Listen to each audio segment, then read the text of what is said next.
11 nomor 26. Markus Dengar 11. nomor 26. Sekali lagi, video ini mohon di-share, mohon di-like, ya, mohon di-subscribe, dan kalau bisa ada masukan-masukan, ada saran-saran, silakan dituliskan di kolom komentar. Insya Allah, semua yang kita lakukan akan bernilai ibadah di sisi Allah. Kan ada tanda kurung itu kan? Ya, Belum, ya kan? ya. Betul tak? Ada Ya, tak tanda kurung di situ? Ada tanda kurung, tetapi Ya. jika kamu Coba tidak tengok di footnote-nya, di footnote di bawah sekali itu. Di bawah Ya. sekali, ada enggak? Ada enggak tulisan kecil di bawah? Ada enggak footnote di situ? Nggak ada. Hah? Ini Enggak ada kah footnote-nya? nggak ada. Nggak ada, kalau di buku nggak Oh, itu ada. dari Kalau footnote. di buku nggak ada, Bang Bancai. Ini nggak ada. Tuh di bawah situ ada kah tuh? Ah tuh. Di buku mah nggak ada, di OLED-nya ada. Itu ayat ini tidak di bawah di bawah tuh. Ada Ini enggak? 26. Nggak ada footnote-nya. Enggak ada footnote. Oh, udah kalau itu lain beda kayaknya. Karena punya aku ada footnote-nya. Oke, lanjut Ustaz Juma. Oke. Enggak tuh. Ya, silakan. Lanjut. Udah cukup itu. Silakan Gurunda, lanjut.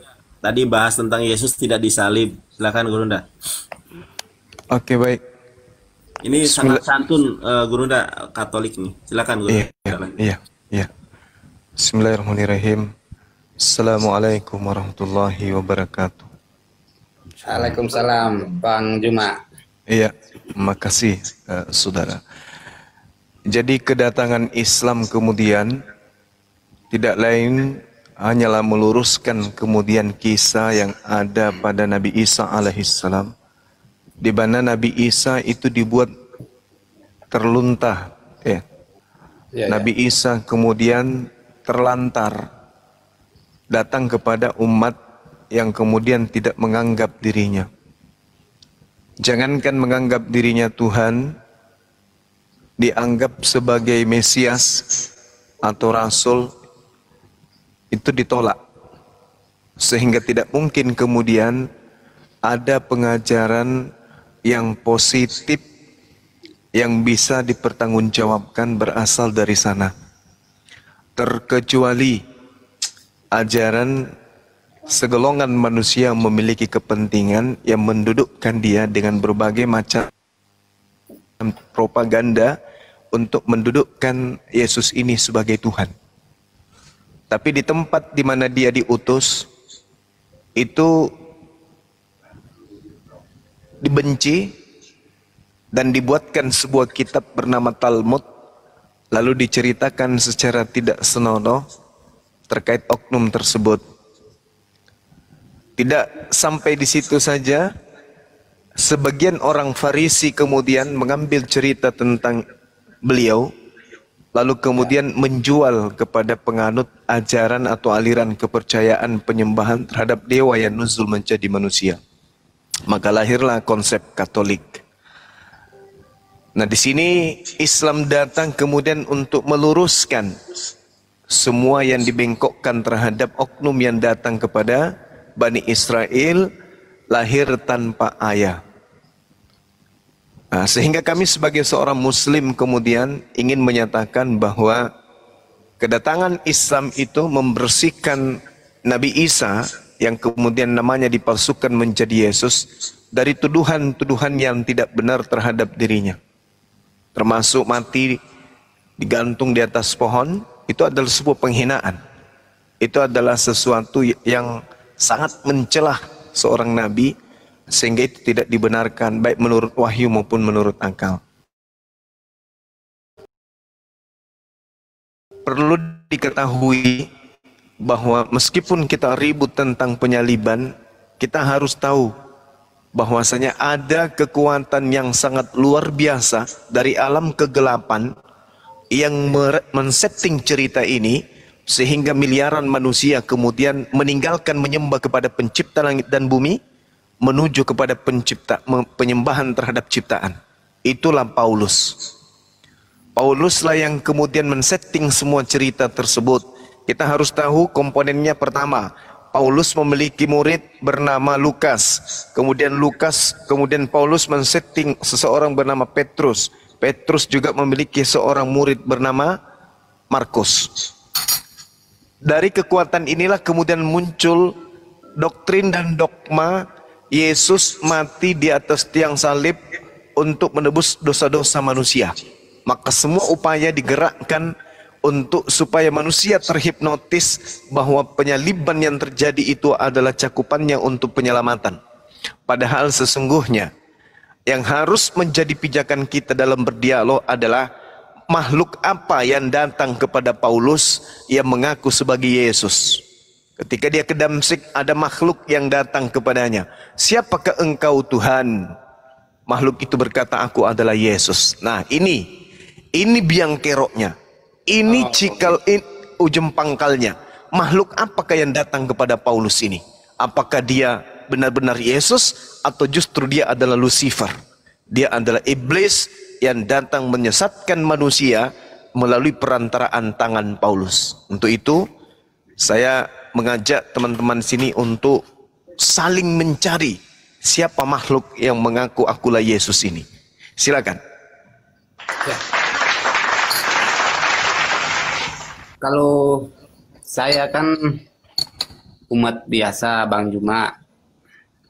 Ya. Saya kan umat, bukan seorang pengrajin baca kitab suci. Cuma saya tadi kebetulan tiba-tiba semangat mau berdiskusi dengan Bang Nandar sama teman-temannya tadi. Mengenai pertanyaannya Bang Juma, siapakah yang bercakap dengan Paulus ini? Siapakah engkau Tuhan? Ini kan yang Bang Juma kejar, saya juga kejar. Kira-kira siapa ini? Tetapi saya mau katakan Paulus ini kan sebenarnya orang pemberontak juga, orang penjahat juga pada zaman itu, kalau saya tidak salah baca. Tapi dari situ Paulus mulai bertobat bahwa yang berinteraksi sama dia tadi ini Yesus benaran.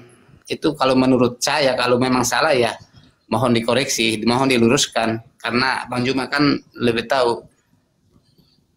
Saya kan baru saja tadi ini mau belajar seperti itu.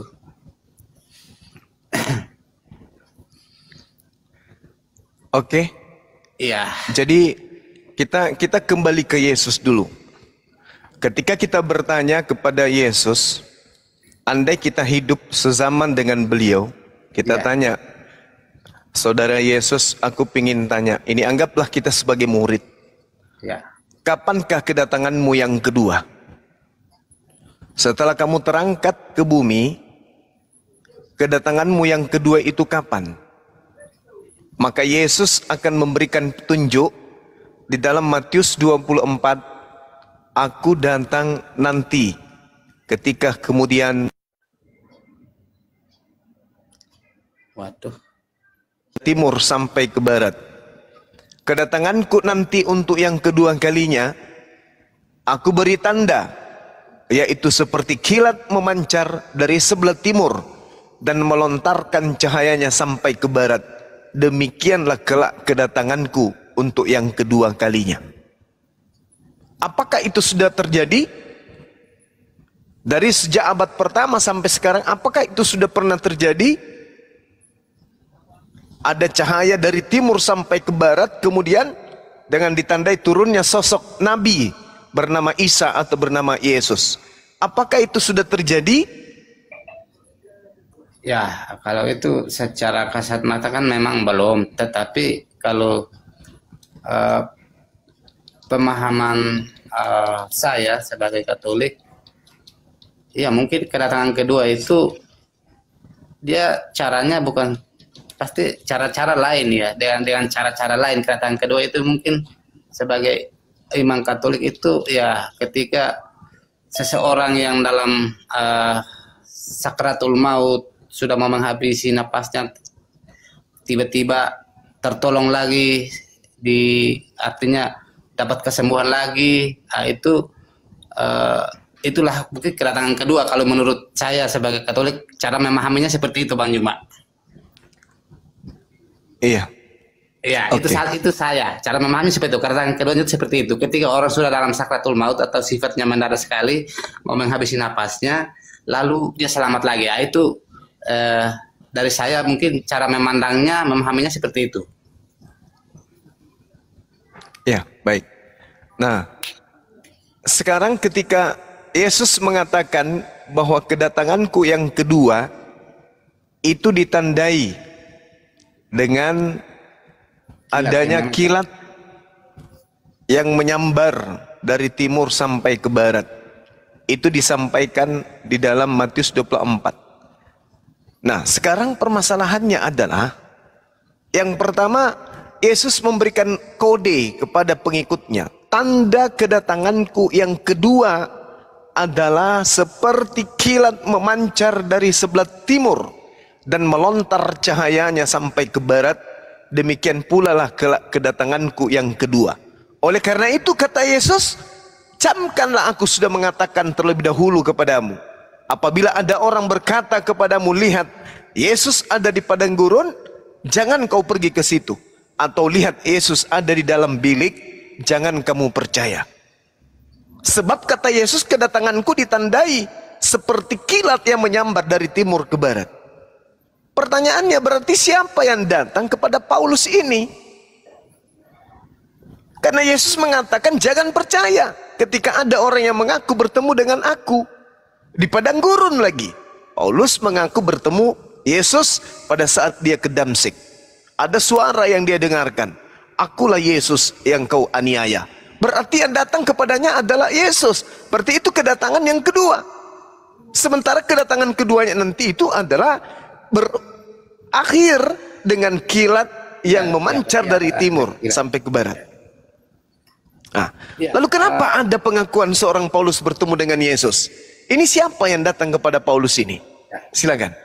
Ya, ini tadi yang kata Yesus kedatangan keduanya itu di Matius berapa, Bang Juma? 24 nomor 27 dimulai dari satu perikop data nomor 15-nya. Ada pembinasa keji yang kemudian mengaku bertemu dengan Yesus. Nah, itu perlu diketahui. Ya, Matius berapa tadi? 24. 24 satu perikop dari nomor 15 sampai nomor 27. Ya, pengkhotbah tentang akhir zaman ya. Betul. Permulaan ini perikopnya bagaimana ini? Perikop dari Matius 24, siksaan yang berat dan Mesias palsu. Waduh, ini beda perikopnya, Bang.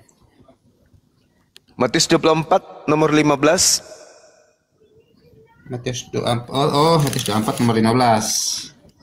Iya, sampai nomor 27. Dan Mesias palsu. Oh iya. Betul, siksaan Mesias palsu.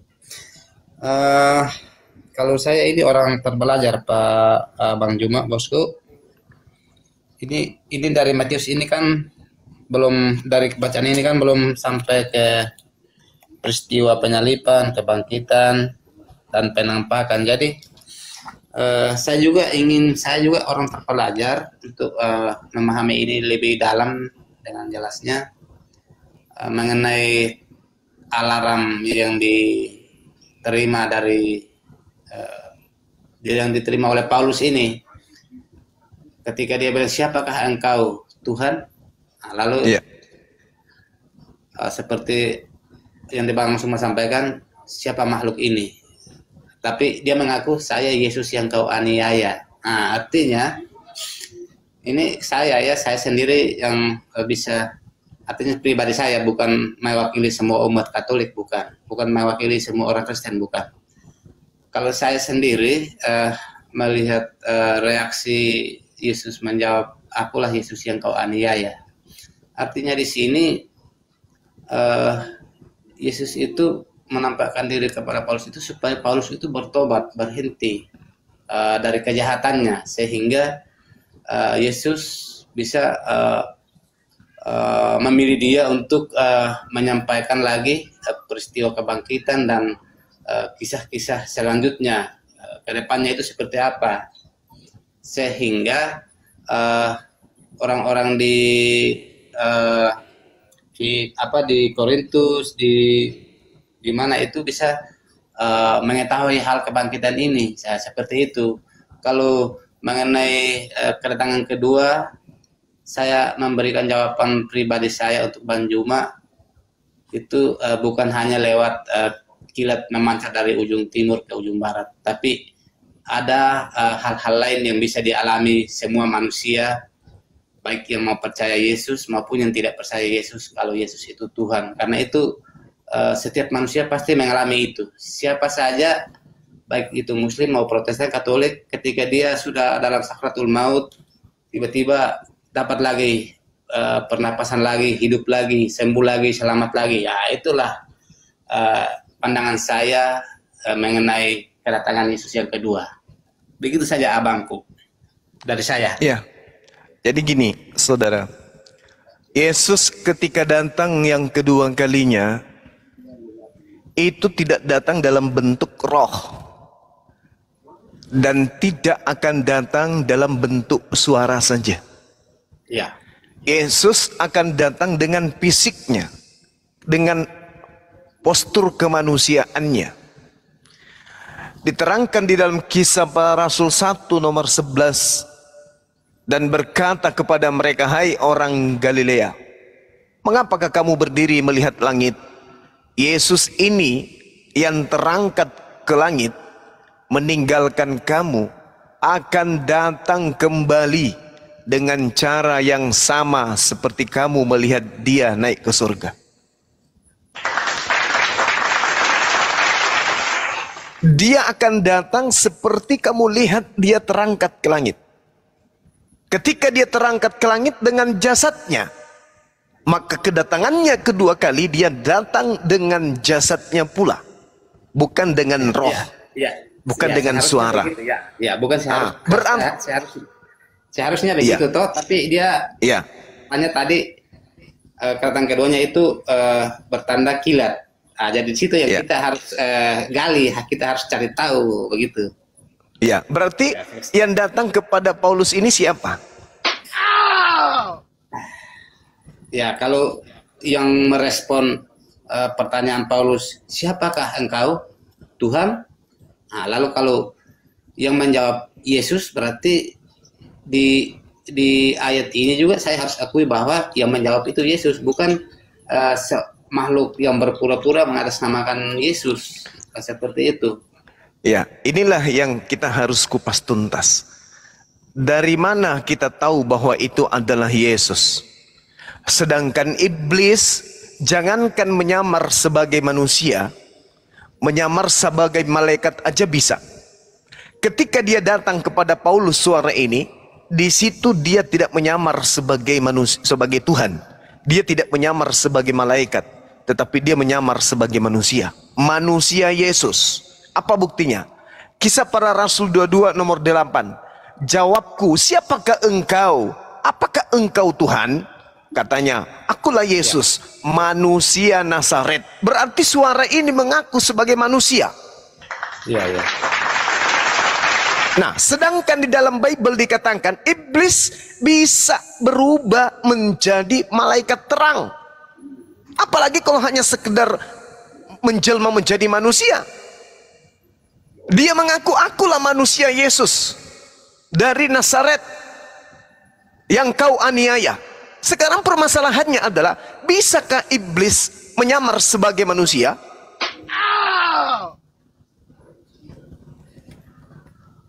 Bisa kan?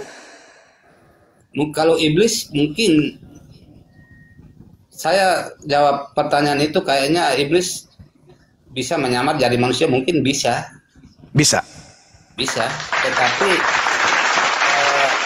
mohon maaf Bang Juma, bosku, kalau respon pertanyaannya Paulus tadi itu mengenai akulah Yesus yang kau aniaya itu, itu kalau saya memandang itu Yesus betul yang menjawab. Tetapi kalau Bang Juma masih wajib. Bang Juma masih bilang ini harus dicari tahu kebenarannya, ini siapa, sosok siapa, makhluk siapa, sehingga orang Roma itu bisa 100% kan bahwa ini Yesus itu. Dia Oke. itu Yesus yang cakap-cakap. Oke. Ya, seperti itu. Itu harus, karena Anda sebagai Katolik harus memperjuangkan itu.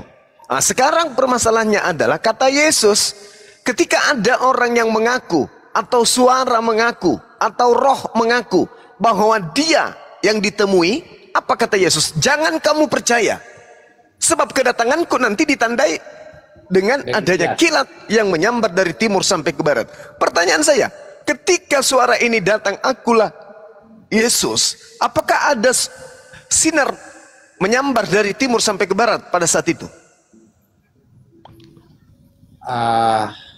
Boleh saya jawab? Silakan. Iya, kalau saya jawab itu antara kilat dengan suara ya.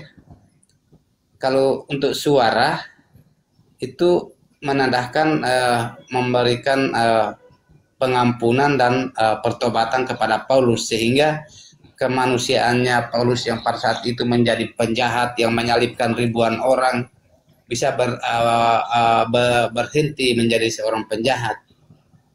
Kalau kedatangan kedua kalinya yang kilat dengan tanda sebagai kilat dari timur sampai ke barat itu kita bisa mendefinisikan ke sebuah fenomena alam kah, atau ya seperti itulah, tsunami kah atau bagaimana, mungkin bisa seperti itu. Tapi kalau untuk memperbaiki pola pikir orang atau mempertobatkan orang, mungkin cara Tuhan seperti tadi yang dimaksud tadi. Paulus bertanya, siapakah engkau Tuhan?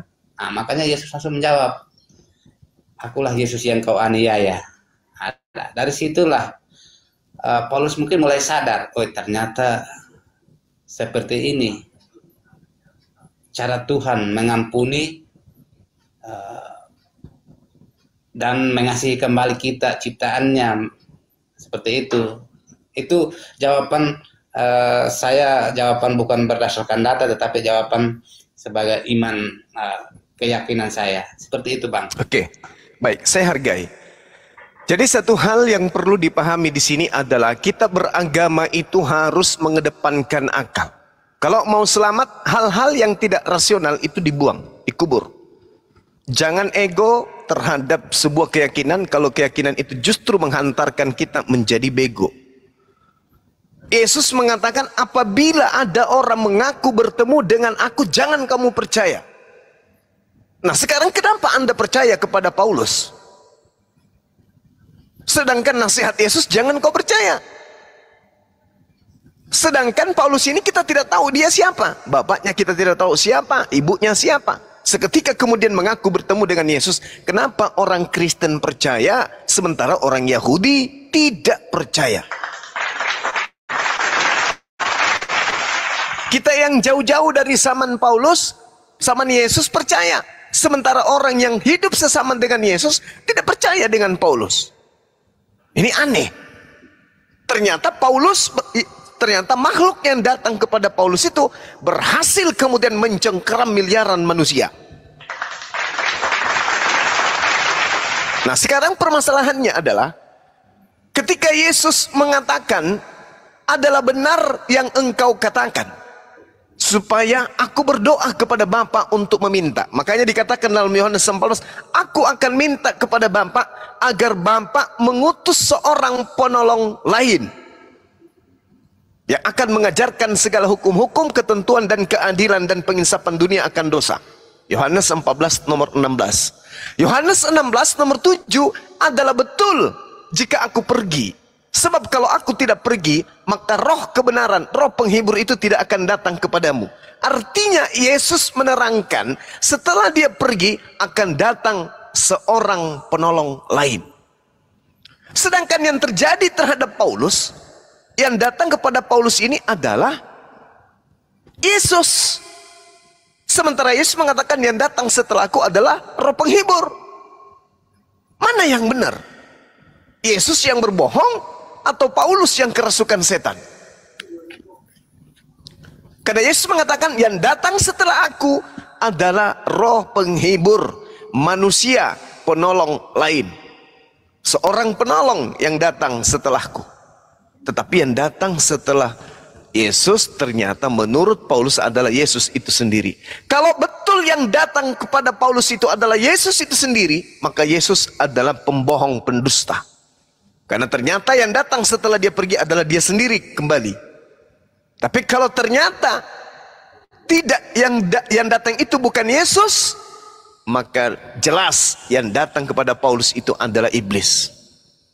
Iblislah yang kemudian mengajarkan konsep-konsep yang ada di dalam ajaran Kristen. Nah, untuk mengetahui itu iblis atau bukan, maka kita perlu mendeteksi apakah ajaran Paulus ini berkesesuaian dengan ajaran Yesus.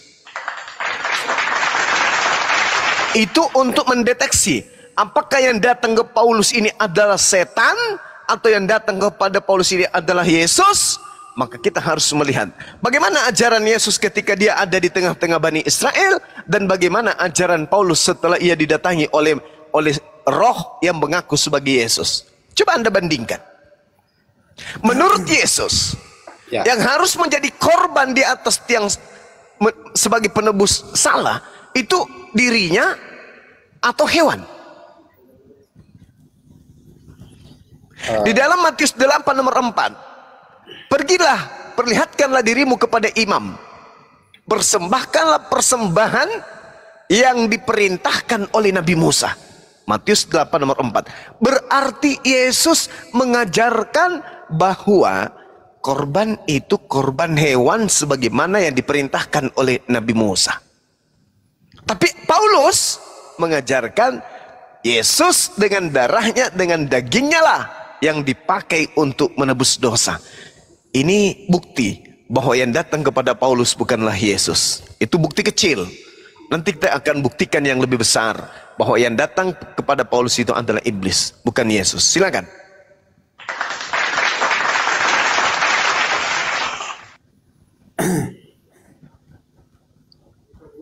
Oke, Bang Zuma, nanti kita lanjut lagi. Mungkin ada teman yang bertanya ini perah Islam atau apa itu, mau ganti topik dengan teman-teman yang lain. Masih ya, ada. Silakan Bang. Kita lanjut lagi. Saya cuma warahmatullahi wabarakatuh. Waalaikumsalam warahmatullahi wabarakatuh. Saya cuma ingin minta sedikit pendapat dari saudara terkait dengan apa yang saya sampaikan ini. Apakah saudara bisa menyadari secara akal, bukan secara dogma, bahwa adanya tanda tanya besar siapa makhluk yang datang kepada Paulus ini? Atau sama sekali apa yang saya jelaskan ini Anda tidak paham, atau Anda paham tetapi karena bertentangan dengan doktrin, maka Anda kemudian bingung untuk menjawabnya? Silakan. Kalau saya sudah jawab tadi, kayaknya kalau saya sebagai pribadi, sebagai orang Katolik, jawaban saya itu tidak mewakili semua umat Katolik, tapi jawaban saya itu mewakili diri saya. Yang datang kepada Paulus ini ya Yesus. Boleh Anda berikan satu bukti saja bahwa yang datang itu adalah Yesus? Nah, ini kalau begitu harus pakai data lagi. Iya, silakan. Saya tunggu, enggak apa-apa. Iya, gimana ini bacanya? Saya mau dapat dari mana ini, sabar ya. Tunggu dulu. Silakan. Itu tadi kisah para rasul berapa ya? Bukti akurat bahwa yang datang itu adalah Yesus. Silakan. Ya. Sabar dulu ya. Iya. Ya, sambil nunggu saya sapa dulu ini Hansen Muslim apa Kristen? Hansen sama Room Exegesis. Muslim apa Kristen? Ya, selamat malam Bang. Bang Kian. Selamat malam. Dari Kristen ya, Bang Room Exegesis? Iya, betul. Dari Kristen. Baik, di mute dulu ya. Tunggu Bang Niden dulu ya. Terus Hansen, Muslim apa Kristen Hansen? Oh, nggak ada suara. Saya gantiin sama Kristen yang lain. Lanjut Bang Niden. Iya, Bang Juma, tadi yang ayat itu ayat berapa? Kisah berapa? Yang mana Bang? Yang tadi Paulus Kisah 22 nomor 8. Oh, kisah 22 nomor 8 ya.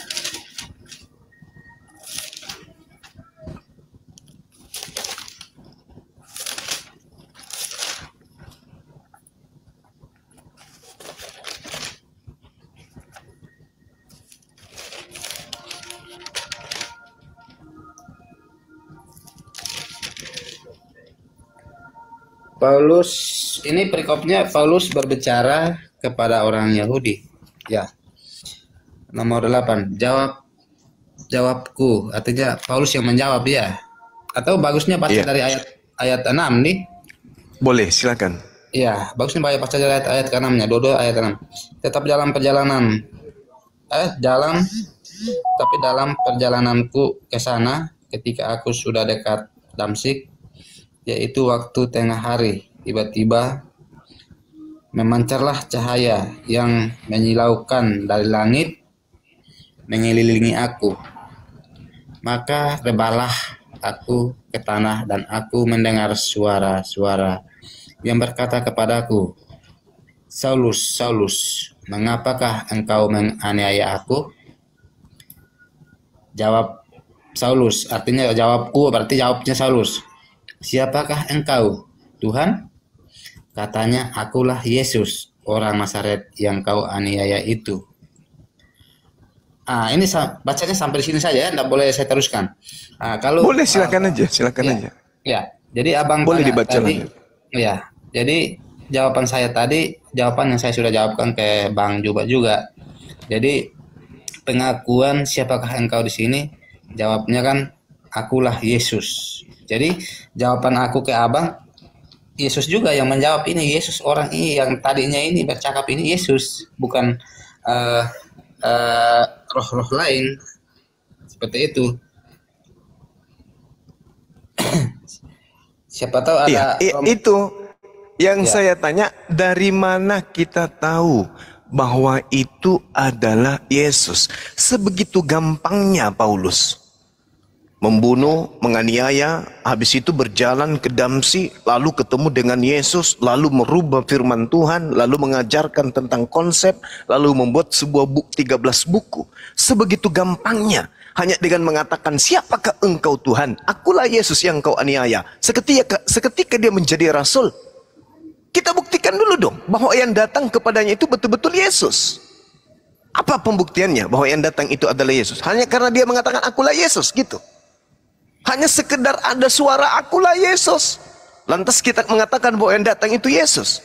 Lantas kita percaya. Sedangkan kita tidak ngerti Paulus ini siapa? Orang dari mana? Siapa nama bapaknya? Siapa nama ibunya? Kok tiba-tiba bisa secara frontal merubah semua firman Tuhan? Bahkan dia mengatakan firman Tuhan yang datang kepada Musa itu adalah sampah. Makhluk apa ini yang datang kepada dirinya? Ini yang kita mau tahu. Kalau hanya sekedar mengaku Paulus, mengaku Yesus, maka besok-besok ada orang mengaku, aku bertemu dengan Yesus. Bahaya itu. Sedangkan Yesus mengatakan dalam Matius 24, apabila ada orang berkata bertemu dengan aku, jangan kau percaya. Sebab nanti kedatanganku ditandai dengan kilat, menyambar dari timur sampai ke barat. Paulus tidak mengalami itu. Malah yang Anda sebutkan tadi itu, saudara, adalah tsunami dan seterusnya. Ayo, ini harus kita buktikan.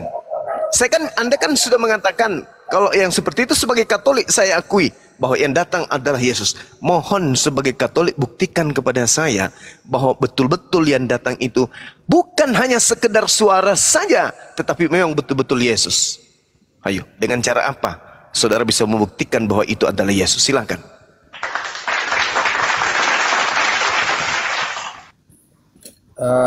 Kalau saya bisa buktikan ini di ayat ke-6-nya.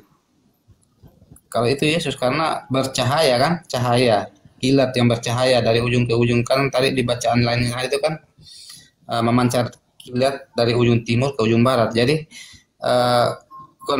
connect-nya ayat tadi dengan kisah para rasul ini di ayat 6-nya, tetapi dalam perjalananku ke sana ketika aku sudah dekat Damsyik, yaitu waktu tengah hari, tiba-tiba memancarlah cahaya yang menyilaukan dari langit. Ya, itu ini saya pribadi, Bang Juma dan teman-teman, saya pribadi saya bisa mengaminkan dan mengiyakan kalau ini Yesus.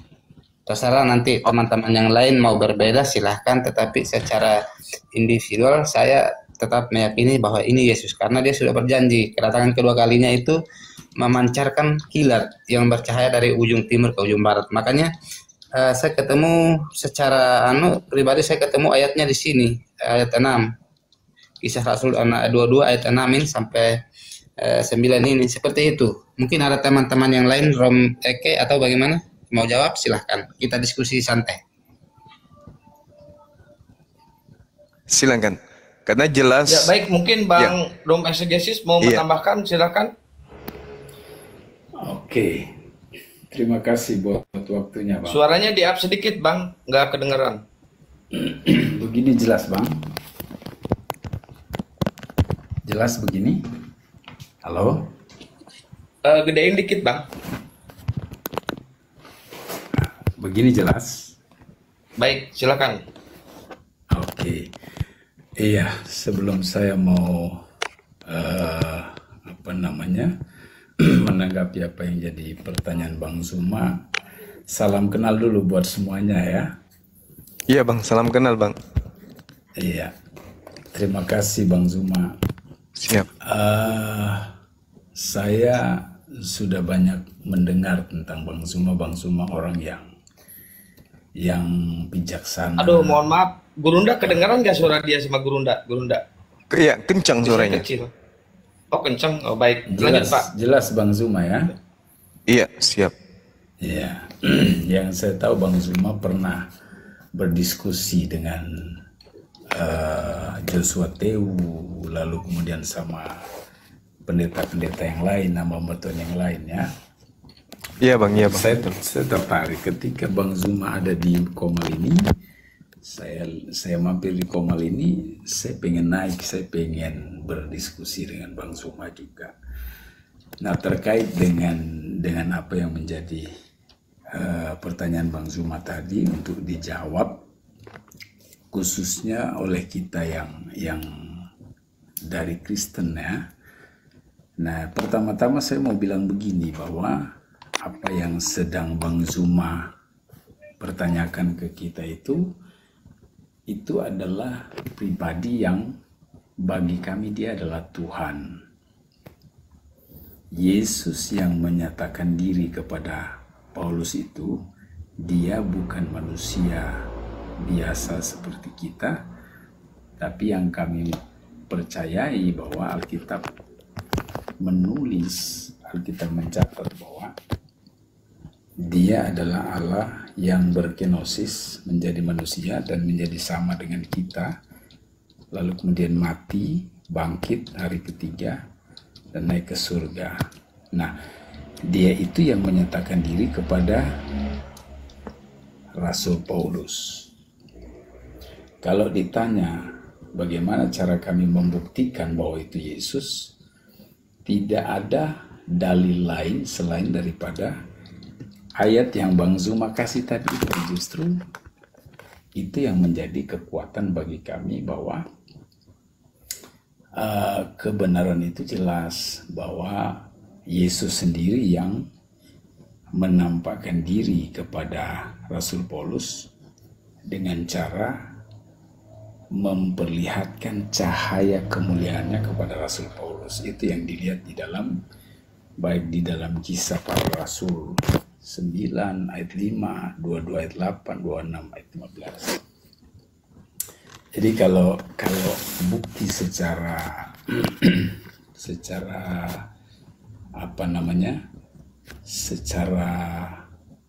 langsung yang kita mesti tunjukkan, saya kira tidak mungkin selain daripada apa yang tercatat dalam Alkitab. Saya kira begitu dulu Bang Zuma. Oke, baik. Jadi gini Bung, kita berbicara mengenai perspektif iman, maka kami tidak punya hak untuk mengganggu-gugat itu. Hanya saja kemudian Al-Quran datang menimpali keadaan, di mana ketika Al-Quran bercerita tentang datangnya sosok sebagai penolong jalan keselamatan menuju kepada surga, yang kami sebut dengan sebutan Nabi Isa. Kejanggalan kemudian terjadi ketika kami membaca Bible, di mana aturan main yang Tuhan berikan kepada Nabi Musa yang digenapi oleh Yesus, penggenapan ini kemudian berubah makna ketika kita membaca hampir seluruh dari surat-surat Paulus. Maka saya membaca dalam kitab Matius 24, Yesus menasihatkan orang-orang Yahudi, wahai orang Yahudi, apabila ada orang yang berkata kepadamu, bertemu dengan aku di padang gurun, bertemu dengan aku di dalam bilik, jangan kamu percaya, sebab kedatanganku kelak ditandai dengan kilat yang menyambar dari timur sampai ke barat. Nah, tadi saudara kita sudah mencoba untuk menerangkan itu. Tapi semakin diterangkan akan semakin ganjil kelihatannya. Kenapa? Karena pengakuan Paulus sendiri terdapat kontradiksi. Contoh, di dalam Kisah Para Rasul 9 nomor 7. Maka termangu-mangulah teman-temannya seperjalanan, karena mereka memang mendengar suara itu, tetapi tidak melihat seorang pun. Mereka memang mendengarkan suara itu. Tapi di Kisah Para Rasul 22 nomor 9 diterangkan, dan mereka yang menyertai aku memang melihat cahaya itu, tetapi suara dia yang berkata kepadaku tidak mereka dengar. Kisah Para Rasul 9 nomor 7 mengatakan orang-orang yang bersama dengan Paulus itu mendengarkan suara. Tapi Kisah Para Rasul 22 nomor 9, Paulus membantai itu. Paulus mengatakan mereka yang menemani aku tidak mendengarkan suara. Dari sini aja rancu sebagai kode kepada kita yang berakal bahwa kisah itu adalah kisah yang tidak benar. Sebuah kisah kita ketika diceritakan dengan kontradiksi, dengan sumber yang sama, berarti orang itu bercerita sesuai dengan hasil penyelidikan saja, bukan karena dia tahu persis keadaan yang ada pada saat itu. Nah, karena itulah kemudian kalau bertumpu kepada cerita-cerita ini, maka kembali kepada tema kita, siapa sebenarnya yang mendatangi Paulus ini? Saudara-saudara mengatakan itu adalah Yesus. Apa yang bisa kita buktikan dengan mengatakan bahwa yang datang kepada Paulus ini benar-benar Yesus? Sedangkan Yesus mengatakan yang datang setelah aku adalah seorang penolong lain. Bukan aku, tapi seorang penolong lain. Kalau aku memang betul datang, tapi nanti. Dan kedatanganku itu ditandai dengan cahaya yang bersinar dari timur sampai ke barat. Jadi kalau ada orang yang mengaku-ngaku bertemu dengan aku, jangan kau percaya. Itu tertulis dalam Matius 15, Matius 24 dari nomor 15 sampai dengan nomor 27. Cek per cek, ternyata orang yang mengaku bertemu dengan Yesus di padang gurun dan di dalam bilik, itu adalah sang pembinasa keji yang duduk di tempat kudus. Nah, saya melihat Paulus ini duduk di tempat yang kudus, didudukkan sebagai rasul. Rasul itu tempat yang kudus. Tetapi sang rasul pembinasa keji ini kemudian menentang sang maha tinggi. Apa pembuktiannya? Paulus membatalkan semua perjanjian kekal Tuhan yang Tuhan berikan kepada Bani Israel. Contoh, sunat. Sunat itu perjanjian kekal, dia batalkan. Sabat perjanjian kekal, dia batalkan. Taurat adalah hukum kekal, dia batalkan. Efesus 2 nomor 15, dengan matinya Yesus di atas tiang salib, dia telah membatalkan hukum Taurat beserta segala perintah dan ketetapan yang ada di dalamnya. Ini berarti bahwa Matius 24 nomor 15 itu adalah Paulus. Dan yang mengaku bertemu dengan Yesus di padang gurun dan di dalam bilik juga itu adalah Paulus. Sementara Yesus mengatakan dia adalah sang pembinasa keji. Sebagai pembinasa keji pasti ada korbannya, pasti banyak korbannya, karena dia adalah pembinasa keji. Untuk itulah saya minta kepada saudara-saudara saya Kristen yang saya kasihi, tolong tunjukkan bukti akurat bahwa yang datang kepada Paulus itu betul-betul Yesus. Karena kenapa kitab Anda mengatakan bahwa iblis bisa menyamar menjadi malaikat terang, apalagi hanya menyamar sebagai manusia. Ingat, di dalam Kisah Para Rasul 22 nomor 9, di situ Paulus, di situ makhluk itu nomor 8, di situ makhluk itu hanya mengaku sebagai manusia, bukan mengaku sebagai malaikat. Saya bacakan dalilnya. Di Kisah Para Rasul 22 nomor 8, siapakah engkau? Apakah engkau Tuhan? Jawab Yesus, akulah Yesus, manusia dari kota Nazaret. Oknum ini mengaku sebagai manusia. Coba Anda baca dalam original teks. Mengaku tidak dia sebagai manusia? Mengaku. Dia mengatakan Nazoraios, artinya orang-orang Nasrani.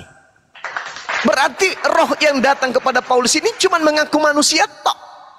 Sedangkan kalau Anda melihat, sekali lagi, mohon maaf yang setinggi-tingginya, kalau saudara melihat dan menyaksikan, ternyata di dalam kitab Anda sendiri dikatakan bahwasanya Yesus akan datang seperti ketika dia datang yang kedua kalinya. Apa yang dikatakan dalam Kisah Para Rasul 1 nomor 11. Anda baca pelan-pelan. Hai orang-orang Galilea, mengapakah kamu berdiri melihat ke langit? Yesus ini yang terangkat ke sorga meninggalkanmu ini akan datang kembali dengan cara yang sama seperti yang kamu melihat dia naik ke sorga. Ingat, Yesus naik ke surga bersama dengan jasadnya. Berarti kalau benar yang datang kepada Paulus ini, maka wajib hukumnya Yesus datang ke dunia ini dengan jasadnya pula. Tapi faktanya yang datang kepada Paulus bukan jasad, yang datang kepada Paulus hanya suara. Siapakah engkau Tuhan? Suara itu pun datangkan kontradiksi. Ada yang dia katakan mendengarkan, di data yang lain dia mengatakan mereka tak mendengarkan. Ini fakta akurat. Sekarang tinggal Anda buktikan saudara-saudara bahwa yang datang kepada Paulus ini, sehingga Paulus kemudian mendirikan sekte bernama Kristen, dan Paulus membuat kitab yang Anda katakan suci sebanyak 13 buku. Tolong tunjukkan bahwa yang datang kepada Yesus Paulus ini benar-benar adalah Yesus anak Maria. Silakan. Silakan Bang Rum Exegesis, dibuka mute-nya. Ya. Jadi gini. Di Matius 24 ayat 27 itu adalah penjelasan Yesus tentang kedatangannya yang kedua kali. Jadi bukan berbicara tentang kapan saja ketika dia hendak membuat setiap orang untuk bertobat. Contoh, dia datang ke Paulus itu untuk menarik Paulus menjadi rasulnya, itu bukan kedatangan yang kedua kali. Kedatangan kedua kali itu nanti pada waktu yang namanya kiamat. Yesus datang, ketika dia datang di Israel, dia tempatnya dia datang di gunung di Bukit Zaitun. Dia akan menginjakkan kaki ke Bukit Zaitun. Sebagaimana dia datang, dia naik ke surga, seperti itu juga orang akan melihat dia ketika dia datang. Nah, dia naik ke surga, dari startnya itu dari Bukit Zaitun, maka dia akan datang pada kali yang kedua, ketika dia akan menghakimi dunia, dia turun ke bukit yang sama, Bukit Zaitun juga. Nah, ketika dia turun pada kali yang kedua, itulah yang dibilang dalam Matius 24 ayat 7, dia gambarkan seperti kilat memancar dari sebelah timur dan melontarkan cahayanya sampai ke barat. Artinya, ketika Yesus datang di Bukit Zaitun, seluruh dunia akan serempak melihat seketika itu juga. Yesus sudah datang. Nah, kebenaran ini nanti akan kita semua lihat. Sekarang belum, akan ada waktunya. Ini yang kami imani, Bang Juma. Nah, jadi tentang dia mendatangi Paulus dengan cara kemahakuasaan dia menampakkan cahaya kemuliaannya kepada Rasul Paulus. Cuman begitu. Cuman lihat cahaya, Rasul Paulus bisa buta. Lalu kemudian dia utus seorang hambanya yang lain, yaitu Ananias, untuk mendoakan Paulus supaya Paulus dicelikkan matanya. Dan saya sangat percaya, juga banyak dan semua orang Kristen percaya bahwa pribadi yang datang menemui Paulus ini dengan cara memperlihatkan cahaya kemuliaannya adalah Yesus, dan dia adalah Tuhan. Nah, saya ulangi, Yesus yang kami percaya yang menampakkan diri kepada Paulus ini, dia bukan manusia dan diangkat menjadi Tuhan. Bukan hanya Paulus yang menjelaskan. Dari kitab para nabi itu sudah ada menubuatkan tentang dia. Kemudian yang lebih banyak menekankan tentang kealahan dia itu Yohanes. Dia adalah Allah, firman Allah yang mengambil rupa manusia. Yohanes 1 ayat 1 sampai 3 dibilang, pada mulanya adalah firman, firman itu adalah Allah, dan ia bersama-sama dengan Allah, dan dia adalah Allah. Segala sesuatu dijadikan oleh dia. Ini saya persingkat. Dan ayat 14 dari Yohanes 1 itu dikatakan firman itu telah menjadi daging atau telah menjadi manusia. Matius banyak menceritakan tentang kelahiran Yesus. Markus, Lukas, Yohanes juga sama. Jadi kelahiran Yesus ini nyata bagi kami bahwa dia adalah Allah yang sama dengan Bapa dan Roh, punya hakikat yang sama, tetapi dia mau mengambil rupa jadi manusia, menjadi sama dengan kita supaya bisa disalib. Itu tujuannya, karena kedatangan Yesus yang kedua kali itu, yang pertama itu adalah untuk menyelamatkan orang dari dosa. Siapa yang percaya sama dia akan selamat. Nah, Yesus yang telah menjadi korban penebus salah inilah yang akhirnya menemui Paulus itu, Bang. Jadi Paulus yang sedang dalam perjalanan menuju Damsik itu, dia berjumpa dengan sosok yang selama ini dia nggak kenal, yang dia cuma dengar, dan dia nggak percaya bahwa itu adalah Tuhan. Malahan dia menganggap Yesus itu menghujat Allah. Maka dia menganiaya semua pengikut-pengikut Yesus di zaman itu. Nah, pada akhirnya sesuai dengan ketentuan Tuhan, maka Yesus menampakkan diri kepada Rasul Paulus dengan cara itu, Bang. Dengan cara cahaya, dengan melihat cahaya itu, dia menjadi buta, tapi dia mendengar suara itu. Rasul Paulus bersaksi. Baik, mungkin langsung ke Bang Juma, Pak Pendeta ya? Ya, silakan. Silakan Gurunda. Oke, baik. Yang pertama, di dalam suratnya Paulus di Galatia 1, tepatnya di nomor 15, dia mengatakan begini, tetapi waktu dia yang telah memilih aku sejak dalam kandungan ibuku dan memanggil aku. Sorry Bang Zuma, sebentar Bang Zuma. Iya. Waktu saya tinggal sekitar 15 menit Bang ya, nanti soalnya saya ada sedikit ada yang saya mau kerjakan. Baik, baik. Baik, Bang. Jadi dalam Galatia 1 nomor 15 Paulus mengaku dia dipilih sejak dalam kandungan ibunya. Dia dipilih sejak dalam kandungan ibunya. Mazmur 58 nomor 3, sejak lahir orang-orang fasik telah menyimpang.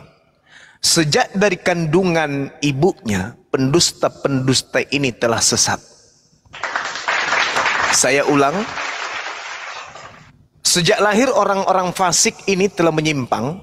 Sejak dari kandungan ibunya, pendusta-pendusta ini telah sesat. Paulus mengaku dalam Galatia 1 nomor 15, sejak dari kandungan aku telah dipilih. Pertanyaannya, dia dipilih sebagai apa? Kalau dia dipilih sebagai orang benar, faktanya dia menganiaya murid-murid Yesus. Faktanya dia tidak pernah mendampingi Yesus kemudian di dalam penginjilan. Nanti ada kata bertaubat, lalu kemudian dia mengaku sebagai rasul. Ini perlu direnungkan oleh teman-teman. Kenapa demikian? Karena di dalam Matius 12 sangat jelas dikatakan bahwasanya apabila roh jahat keluar dari manusia, ia pun mengembara ke tempat-tempat yang tandus mencari pemberhentian. Tetapi ia tidak mendapatkannya. Lalu ia berkata, aku akan kembali ke rumah yang telah kutinggalkan itu. Maksudnya dia kembali kepada orang yang bertaubat tadi. Maka pergilah ia dan mendapati orang yang bertaubat tadi bersih, tersapu dan rapi teratur. Lalu roh jahat itu keluar dan mengajak 7 roh lain yang lebih jahat daripadanya. dan mereka masuk kembali dan berdiam di situ, berdiam di orang yang bertobat tadi. Maka akhirnya keadaan orang itu jauh lebih buruk dari keadaannya semula. Jadi Paulus bertobat. Oke, setelah membunuh, Paulus bertobat. Harusnya kalau Paulus ini bertobat dari membunuh, ketika Yesus mengatakan, ditanya oleh muridnya, "Guru, apa yang harus aku lakukan supaya aku bisa masuk ke dalam surga?" Kata Yesus, "Jangan kau membunuh." Paulus membunuh. Dan setelah membunuh, Paulus kemudian bertobat. Setelah bertobat, dia tadinya membunuh jasad. Setelah bertobat, dia jauh lebih jahat lagi. Dia membunuh akal sehat manusia. Nah sekarang, bagaimana bisa kita buktikan bahwa itu adalah Paulus? Di dalam Matius 12 ini, Yesus mengatakan demikian juga akan berlaku atas angkatan yang jahat ini. Angkatan yang jahat Anda boleh baca dalam Matius 12:38 sampai nomor 40. Angkatan jahat itu kemudian diberi tanda. Anak manusia 3 hari 3 malam dalam perut bumi. Hari ketiga dia bangkit, itu adalah tanda untuk angkatan jahat. Dan itu ada di Kristen. Nah, kembali kepada tema.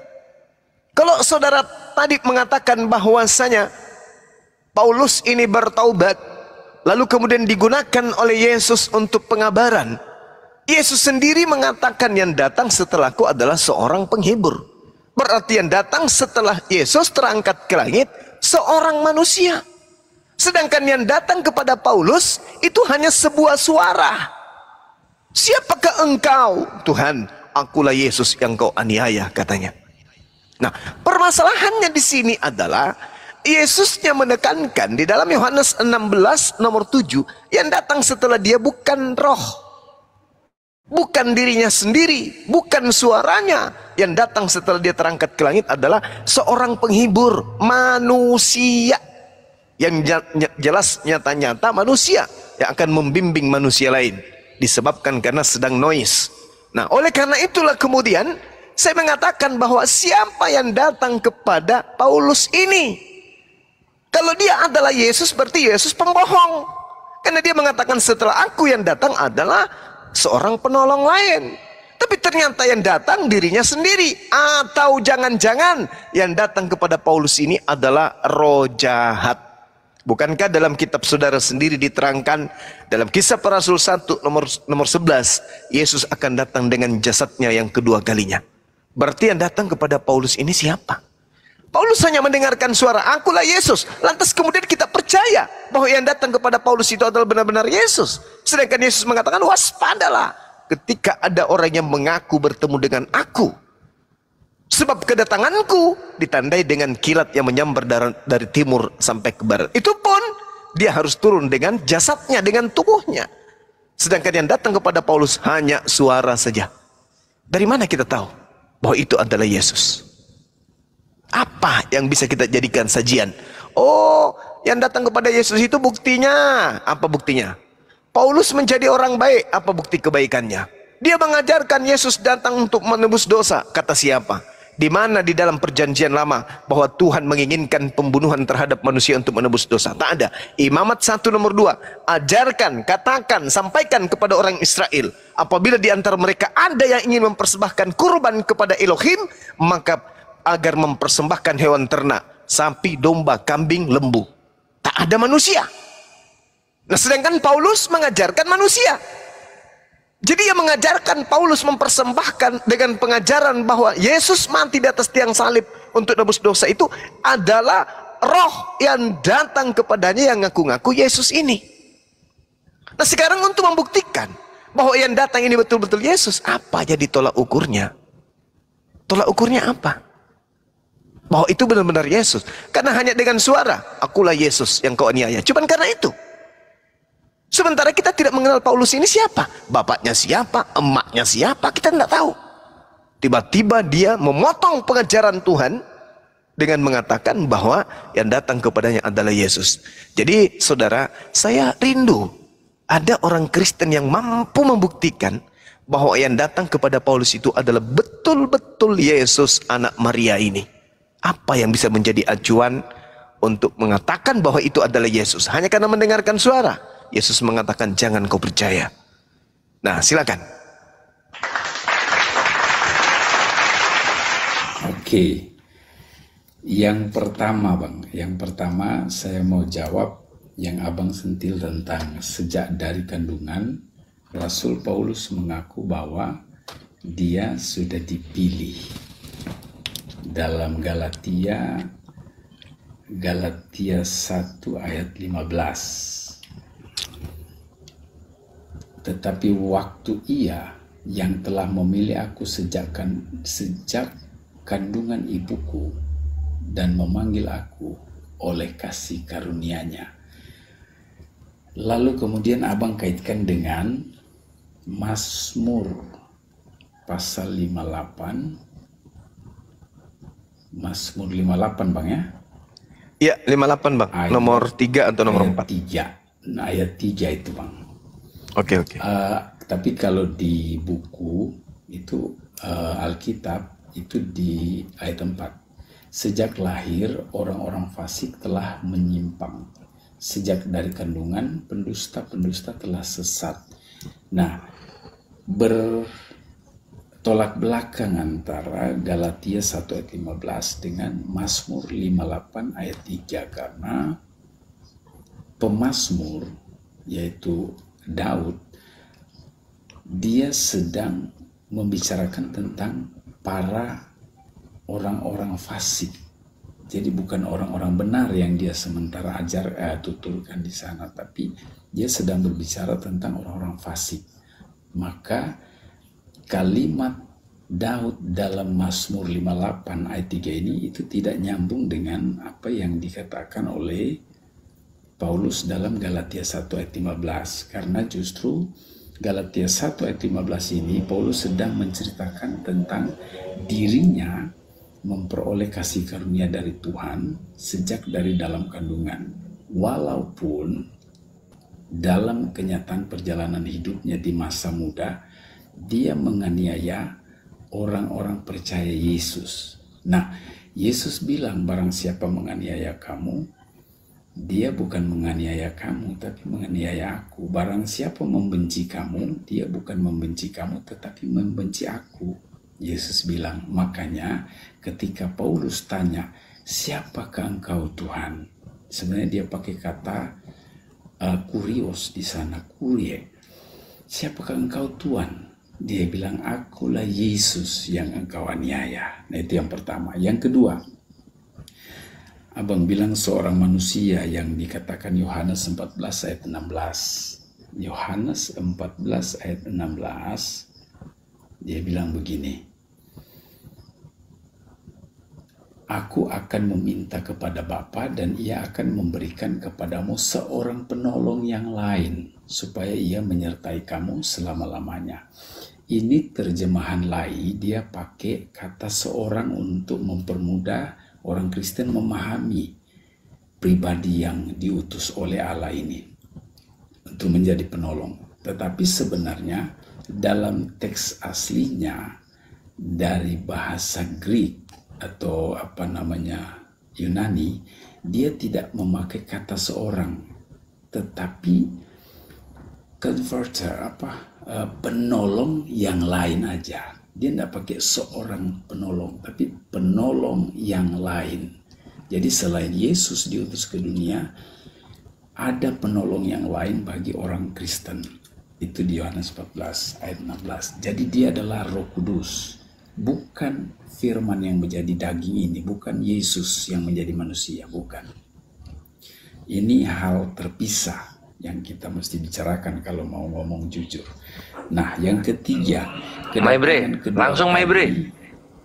kedatangan yang kedua kali ini belum terjadi di waktu Yesus menjumpai Paulus, Bang.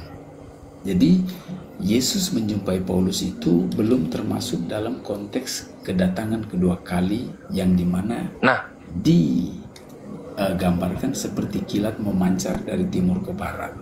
Oke, mantap. Tanda-tandanya kalau gitu, yang bikin percaya. Langsung ke situnya, karena kan waktunya dikit lagi tuh. Langsung ke situnya aja. Iya Bang. Jadi dengan cara menunjukkan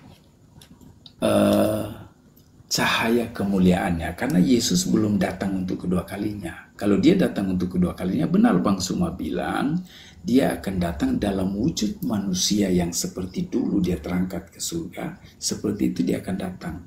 Nanti di akhir zaman, di penghujung zaman, nanti dia akan menghakimi dunia, dia akan datang seperti yang Bang Juma maksud. Itu yang saya pahami dari Oke, mantap. Jadi Gurunda, cahaya kemuliaan Gurunda. Oh, ya, silakan. Sekalian ini anggap sebagai closing saya aja Bang ya. Sekalian saya soalnya ada sedikit kerjaan. Saya pamit ya. Baik, Pak Pendeta, tapi didengerin dulu jawaban dari Gurunda juga ya, Pak Pendeta ya. Dengerin dulu ya. Baik. Jangan dulu turun ya, jangan dulu turun. Silakan Gurunda. Gini Bang. Mohon maaf, saya harus keluar karena saya harus menghubungi orang yang minta tolong saya. Saya ada kerjaan dan saya harus temui dia. Ada pelayan saya, ya. Saya mohon maaf. Oh, baik. Gini aja Pak Pendeta, besok dijadwalin aja Pak Pendeta ya, di DM aja ya. Boleh nanti kita lihat ya. Kalau saya punya waktu besok, saya coba nanti mampir di Komal ini. Baik, terima kasih untuk semuanya. Bang Jonathan, makasih sudah naikin saya. Allah memberkahi kita semua. Ya, terima kasih Bang. Makasih Bang. Ya, makasih Bang. Oke, saya tanggapi dulu ya teman-teman. Supaya didengarkan pada teman-teman yang ada di bawah maupun yang ada di YouTube. Jadi kalau kita belajar tentang bahasa Yunani secara mendalam, kata parakletos itu tidak merujuk kepada pneuma hagios. Itu dulu. Kalau berbicara mengenai pneuma, hantu atau roh, betul, itu bukan manusia.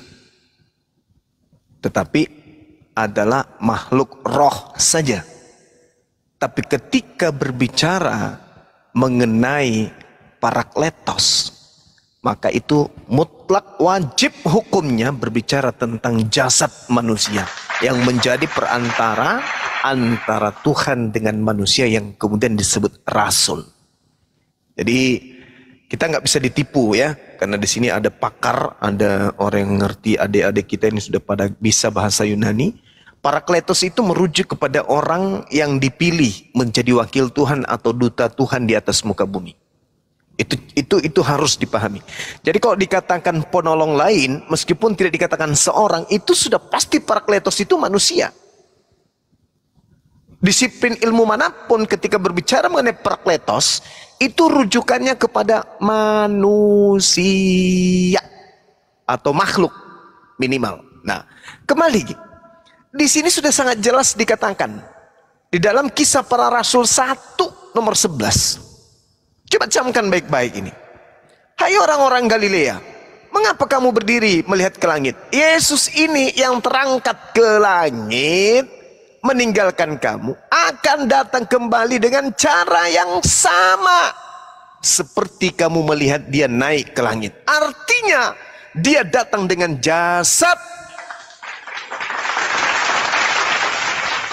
Dan tidak ada indikasi sedikit pun dari Yesus bahwa yang datang kemudian itu adalah dirinya sendiri. Baik dalam bentuk roh maupun hanya dalam bentuk suara. Itu tak ada. Nah, yang jadi inti permasalahan di sini yang membuat dua saudara Kristen kita ini minta pamit buru-buru, itu karena Yesus tidak pernah menerangkan dia akan datang untuk yang kedua kalinya, ketiga kalinya, keempat kalinya, kelima kalinya. Sementara banyak bertaburan kita lihat orang murtad karena mengaku bertemu dengan Yesus. Padahal Yesus sudah mengatakan kedatanganku itu ditandai dengan kilat yang menyambar dari timur sampai ke barat. Sedangkan Kisah Para Rasul 22, di situ dikatakan bahwasanya Paulus melihat sinar dari langit yang kemudian mengelilingi dirinya tok. Tidak ada yang kayak gitu. Sinar yang dimaksud Yesus itu bersinar dari timur sampai ke barat, bukan hanya kepada orang per orang. Ini pembuktian penyesatan yang terstruktur dengan baik yang harus kita di sini cikal bakalnya ini.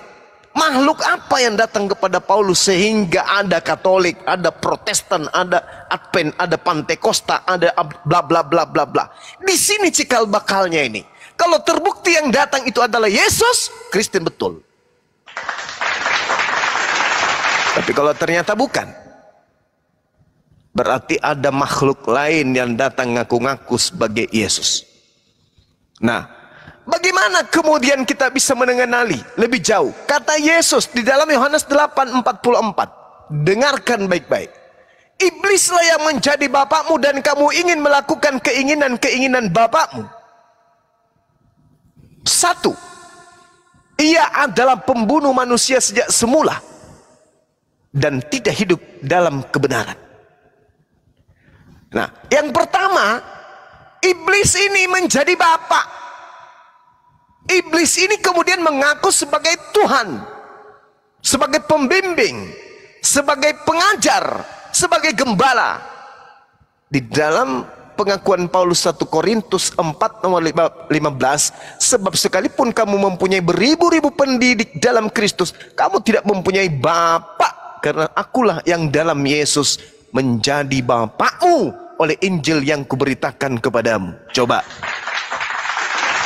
Mengaku bapak dia. Padahal Yesus mengatakan, jangan kau menyebut bapak siapapun yang ada di langit maupun di bumi. Sebab hanya ada satu bapakmu, yaitu dia yang ada di surga. Sementara Paulus mengaku bapak. Camkan itu baik-baik. Iblislah yang menjadi bapakmu. Berarti ada iblis yang mengaku bapak di sini. Yang kedua, bapakmu ini melakukan kemudian sesuatu yang diajarkan kepadamu agar kamu mengikuti apa yang ia lakukan. Benar saja, orang-orang Kristen mengikuti kemudian keinginan-keinginan Paulus. Atas kehendak siapa orang Kristen tidak bersunat? Paulus. Atas kehendak siapa kemudian mereka mengibadahi Yesus? Paulus. Atas kehendak siapa? Atas keinginan siapa? Atas keinginan siapa? Atas keinginan siapa? Semua berpola kepada Paulus. Itu yang kedua. Dia bapakmu itu adalah pembunuh manusia sejak semula. Itu tadi. Sebab sekalipun kau mempunyai beribu bapak, dia mengaku bapak.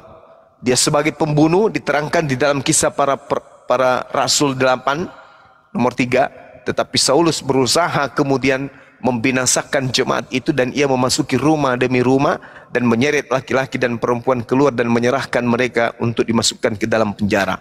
Galatia 1 nomor 13, sebab kamu telah mendengarkan tentang hidupku dahulu dalam agama Yahudi. Tanpa batas aku menganiaya jemaat Tuhan dan berusaha membinasakannya.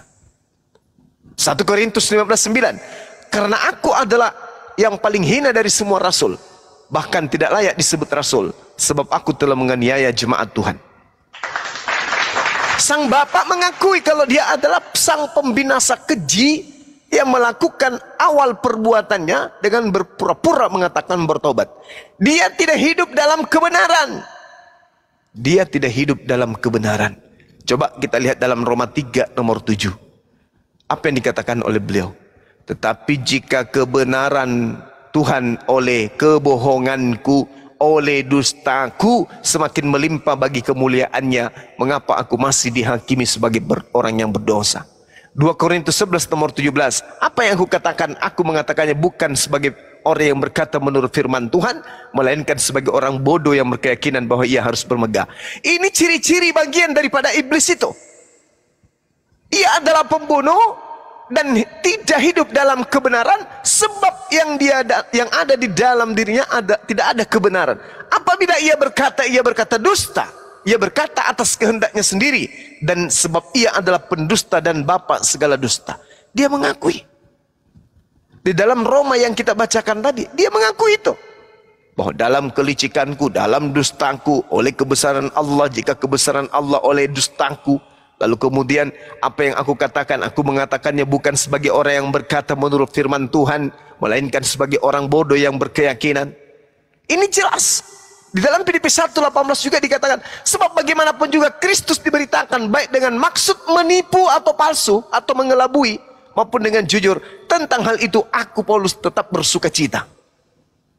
Nah, artinya bahwa apa yang diterangkan oleh Yesus dalam Yohanes 8:44, iblislah yang menjadi bapakmu, itu terpenuhi 100%. Sekarang kalau orang-orang Kristen tidak mampu membuktikan bahwa yang datang kemudian kepada Paulus mengaku Yesus itu adalah Yesus, maka betullah iblislah yang selama ini mereka tuhankan. Adakah orang-orang Islam yang ada di Komal ini sebagai penggiat apologet Islam bisa membantu saya untuk mengetahui bahwa yang datang kepada Paulus ini adalah betul-betul Yesus? Silakan. Itu ini Gurunda, apa ya? Waktu aku tekenin kan ya, oh, Pak, siapa itu? Pak Eksegesis kepanjangan, langsung aja intinya gitu. Tanda-tanda apa yang menguatkan bahwa itu Yesus? Di situ dia mati langkah, Gurunda. Iya, emang betul. Betul. Itu makanya dia cabut itu karena tahu lemah banget, dia bilang cahaya kemuliaan. Nanti Gurunda tanya yang kayak gimana cahaya kemuliaan? Nah, kayak itu hancur dia. Iya, saya lupa tadi ke situ, betul. Cahaya kemuliaan. Dia bilang ke situ, makanya aku mau. Nah, Gurunda itu cahaya kemuliaan tuh gimana tuh? Bubuk dia. Iya. Bentar Bang Kores, ini Anjas Muslim apa Kristen Anjas? Bentar Bang Kores, ini Anjas Muslim apa Kristen Anjas?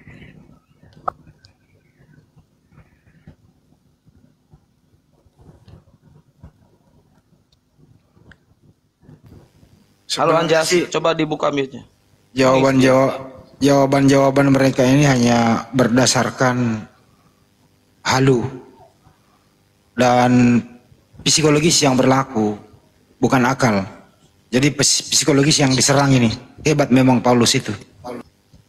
Ya itulah dimaksud Bang Joma tadi, setelah dia membunuh manusia yang sifatnya nyata fisik, kemudian dia bermanuver, katanya dia bertobat, justru bermanuver membunuh akal sehat manusia. Benar ini terjadi. Fakta begitu ya Bang Joma? Iya. Gue setuju itu. Sehebat-hebatnya iblis, Allah lebih hebat menitipkan Al-Quran untuk membongkar semua kejahatan setan. Melalui apologet Islam inilah kemudian semuanya akan terbongkar bahwa yang datang kepada Paulus itu bukanlah Yesus. Silakan tampilkan saudara Kristen yang bisa berdialog mengenai ini, silakan. Nah, sama ini ya Ikhwan yang di bawah ya, 1.800 viewer gitu. Perhatikan tadi gitu kan. Apa yang dilakukan pendeta pelan, panjang, lama, lambat, itu tuh cara-cara dalam berapologetika. Atau kalau bahasa Koresnya bertakia Korintus gitu. Karena apa? Semakin panjang, semakin lambat, orang semakin bosan, mereka berharap kita itu lupa apa yang kita tanyakan. Iya, betul. Ya kan ya Gurunda ya? Benar sekali. Ya kentara sekali soalnya itu cara-caranya. Ya nggak bisa jawab, dia panjang-panjangin jawabnya. Nyambung ke kedatangan kedua lah. Yesus itu tetap Tuhan lah, apalah. Kayak gitu kan. Cuman pas kita tekanin lagi langsung, ya, Bang Andi, gas. Intinya bicara di luar topik, tapi mengalihkan topik. Itu aja sih. Nah, itu panjang-panjangin ngomongnya supaya lupa kita topiknya apa gitu kan. Berharap belok topiknya. Jadi bahas dia tuh tadi berharap bahas kedatangan keduanya Yesus gitu kan. Orang pertanyaannya, bener nggak itu Yesus yang datang ke Paulus gitu? Kalau bener apa tandanya? Langsung apa namanya? Itu pendeta Bang Kores, pelayan juga dia. Nah, apalagi pendetanya? Kak, pendeta lebih susah untuk keluar dari sana. Kalau jemaat masih bisa muter lidah. Kalau pendeta tahu data, ini pasti saya diserang dari sisi ini, pasti diserang. Mereka sudah tahu kalau pendeta. Kalau jemaah itu asal nyerocos aja, ngotot tapi tak ada ilmu. Itu begitu, itu bedanya. Kalau pendeta itu sudah tahu bahwa saya akan diserang dari sisi ini. Percuma saya mengatakan ini, mending saya pamit. Mau berdebat tapi ditentukan timer. Mau berdebat tapi ditentukan waktu. Nah, itu pendeta. Pendeta yang betul-betul sudah tahu bahwa Islam itu betul dan dia ingin tampil, pasti dia akan menjaga setiap dia berbicara.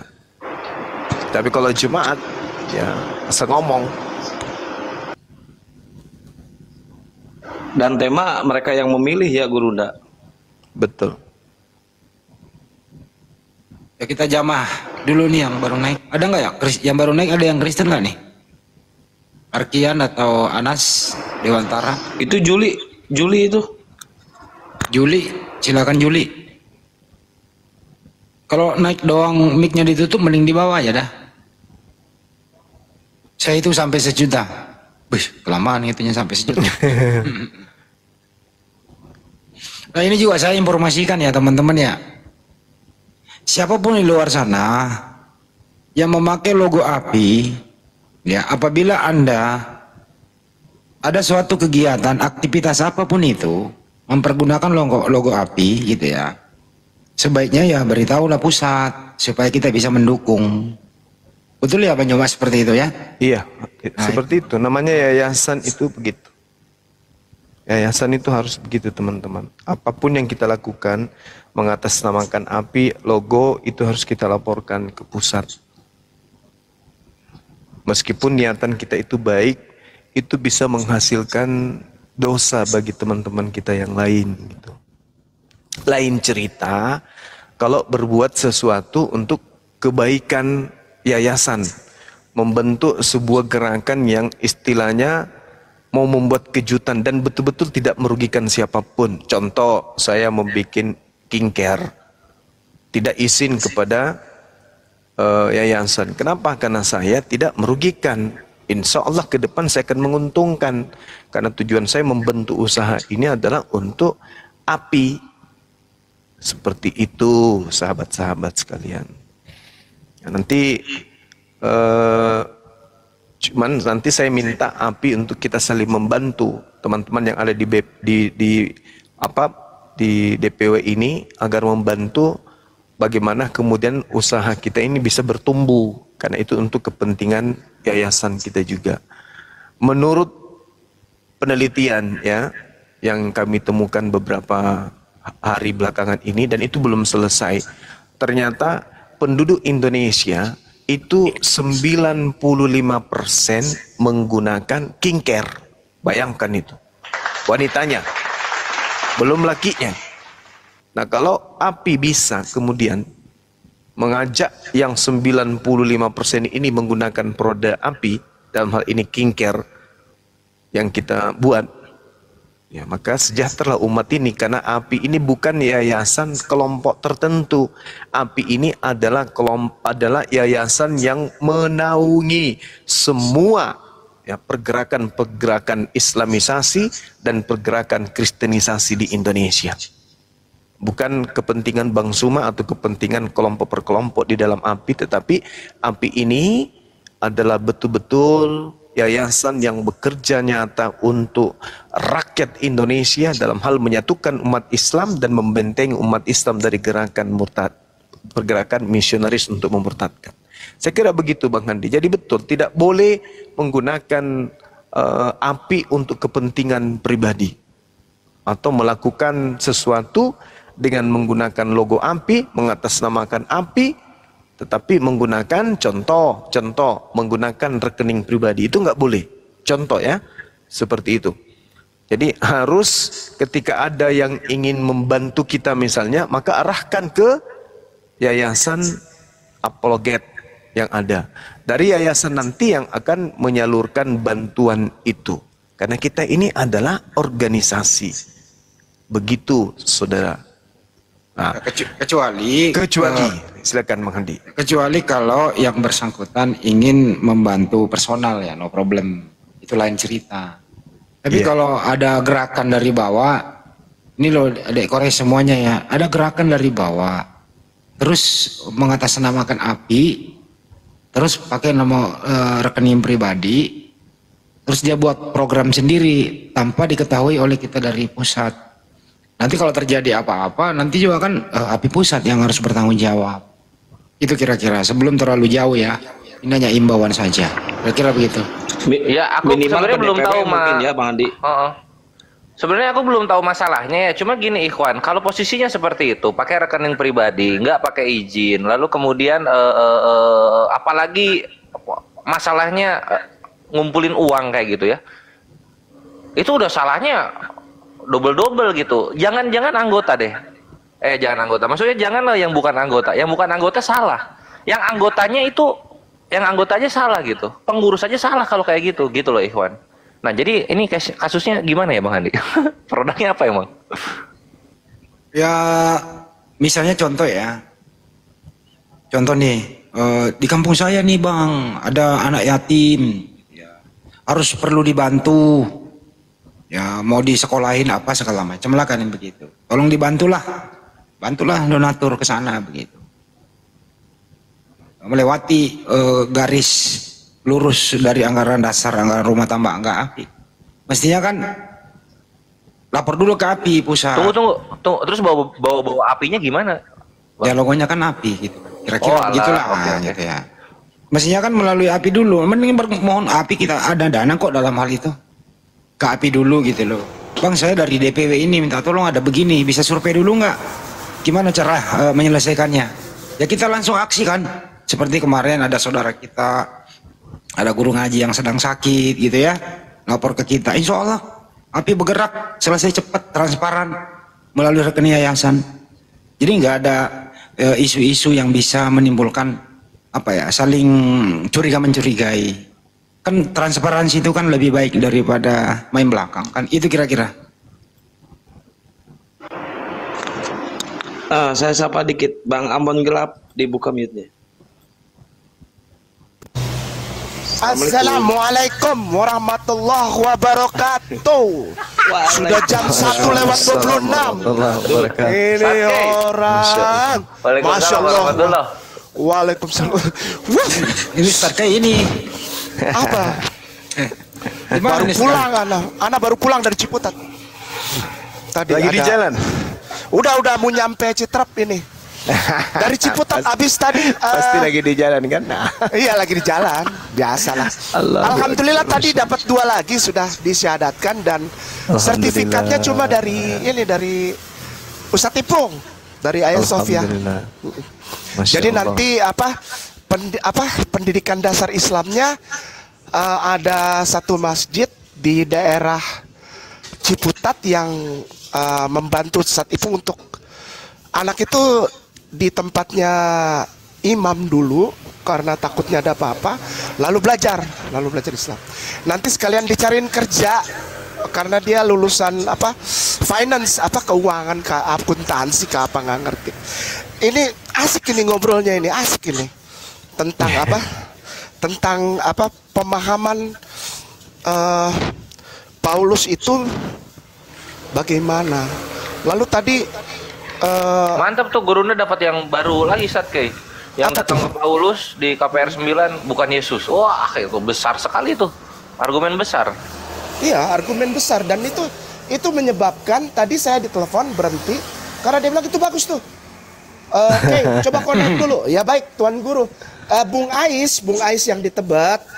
Bung Handi, Bung Ais ya. Bung Ais. Iya, siap. Bung Ais bilang, connect dulu. Oke, iya.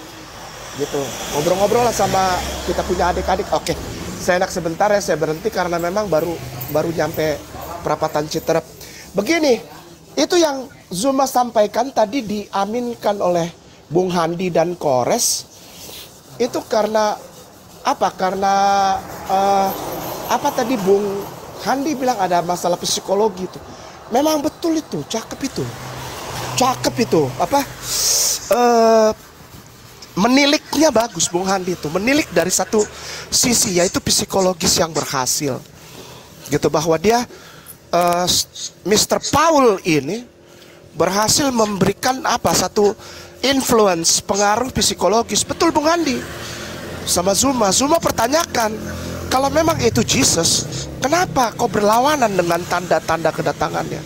Lalu Bung Handi jawab, lalu Kores bilang, itu kalau kita buka di misalnya di Kisah Para Rasul itu pertentangannya begini. Wah, cakep itu, cakep.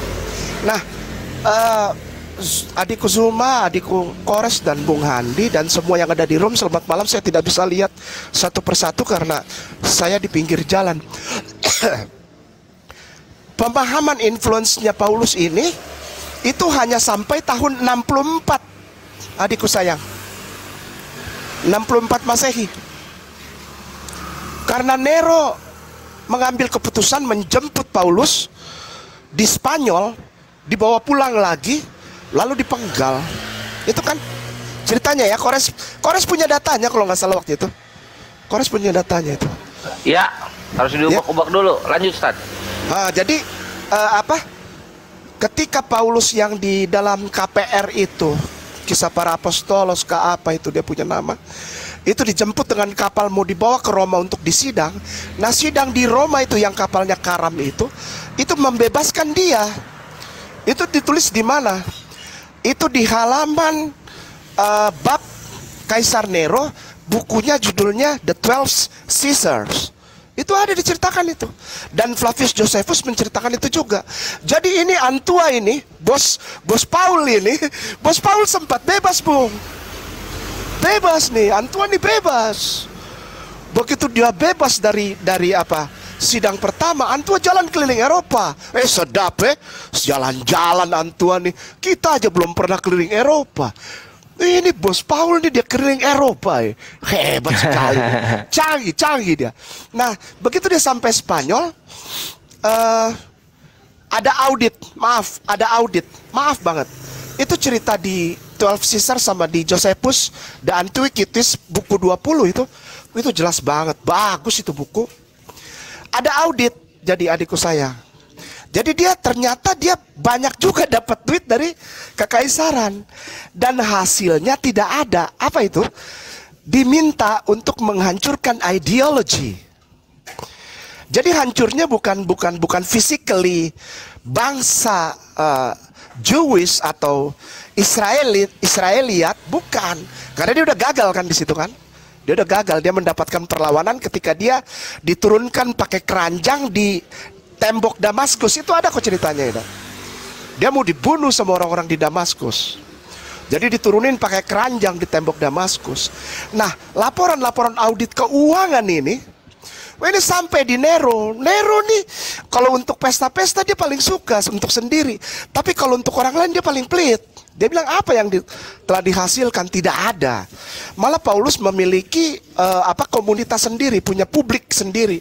Pada saat itu undang-undang Roma kalau punya pengikut lebih dari 10 orang dibilang mau makar. Dijemputlah dia di Spanyol, dibawa dipotong kepalanya. Demikian Bung Andi. Tapi gini loh, ya, tadi kok bisa ada itu tadi dikirim video itu kok ada orang gemuk satu, kok siapa yang ngundang? Enggak ada yang ngundang, orang dia datang sendiri gimana? Oh iya. Dia mau ngobrol sama Ustadz Ipung kali. Ya ada keperluan lah. Kita kan harus Bung Handi, kita harus mengerti kebutuhan Nabi. Gitu. Si Luga datang ke sana nyosor waduh. Kasihan. Tidak ada yang mengundang, tapi kita nih sebagai manusia Bung Handi jangan begitu. Kita harus menghormati kebutuhan Nabi. Nabi itu punya kebutuhan Bung Handi. Kalau kita bisa bantu, bantulah. Jangan begitu. Gitu. Nah, tahun 14 itu putus dipenggal. Itu pengajaran dia, adikku sayang Zuma dan semuanya di sini di room, itu putus. Tidak ada lagi pengaruh pemahaman namanya Paulin ya. Mungkin semua di sini pernah dengar Paulin tulisannya. P-A-U-L-I-N-E, Paulin, ya kan? Itu tidak berlaku. Sampai akhirnya ketika dimulai dari Bapak Gereja ya. Bapak Gereja Agustinus waktu itu, ya Allah. Yang juga ada satu kelompok dengan 325 Bapak Athanasius. Itu dinaikkan lagi pemikiran dia. Kenapa? Karena pemikiran ini cocok kalau Alfa Omega masuk Suma. Alfa Omega masuk dengan pemahaman Paulus ini dan pemahaman untuk menyatukan Roma secara politis dan teritori itu masuk. Karena pada saat itu 325 sampai 331 sudah tidak ada sisa-sisa yang utuh dari kitab suci tentang Yesus, maka Konstantin memerintahkan Eusebius untuk membuat 50 kitab yang tidak diketahui sumber awalnya di mana. Sumber awal yang paling bisa dipercaya adalah Septuagint, itu untuk perjanjian lama. Karena di dalam Kodeks Sinaiticus itu masih ada kitab-kitab Deuteronika dimasukkan di situ, bahkan Barnabas pun ada. Nah, tapi untuk perjanjian baru sumbernya tidak diketahui. Nih Bapak Eusebius memang paling hebat deh. Dia paling hebat. Dia ambil nggak tahu dari sumber apa. Oleh sebab itu Bapak Gereja Modern menyebut sumber 50 kitab itu disebut sebagai Q. Pernah dengar kan istilah kitab Q itu? Quelle. Iya, Q source yang pinter saya. Dipakai ke Markus. Pinter. Nah, itu Kores sudah tahu lah. Jadi kitab Quelle ini justru adalah sumber dari kitab Markus. Sedangkan Markus adalah kitab pertama, bukan Matius. Matius dan Lukas mengambil 84% dari Markus. Bayangin tuh. Padahal Markusnya sendiri nggak tahu siapa yang nulis, dan itu sumbernya dari Quelle, sumber yang tidak diketahui, diambil pula dicontek. Contoh, keledai. Di Matius tulis Yesus suruh ambil keledai ibu dan anaknya. 2 keledai bawa kemari. Lalu di Markus bilang 1 ekor. Lalu di Lukas bilang 1 ekor. Di Yohanes bilang Yesus tiba-tiba lari langsung naik ke atas kayak koboi, naik ke atas keledai. Ini bagaimana? Ya kan? Nah, jadi saudara-saudaraku sayang itu ternyata adikku sayang Zuma, Kores, dan Bung Handi, mereka sama sekali tidak pernah dikasih tahu ini barang tentang sumber penulisan. Apalagi Bapak Paul.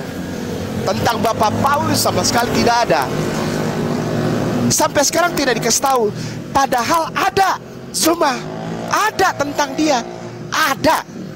Nanti kalau nggak salah waktu itu Kores sudah pernah buka di Jewish Encyclopedia. Kores sudah pernah buka itu tentang Bapak Paul ini. Saya nggak tahu Bapak Paul ini dari Cilengsi apa dari Bogor kota, apa saya nggak tahu. Ini apa dari Ciedom atau Ciidumean, nah gitu.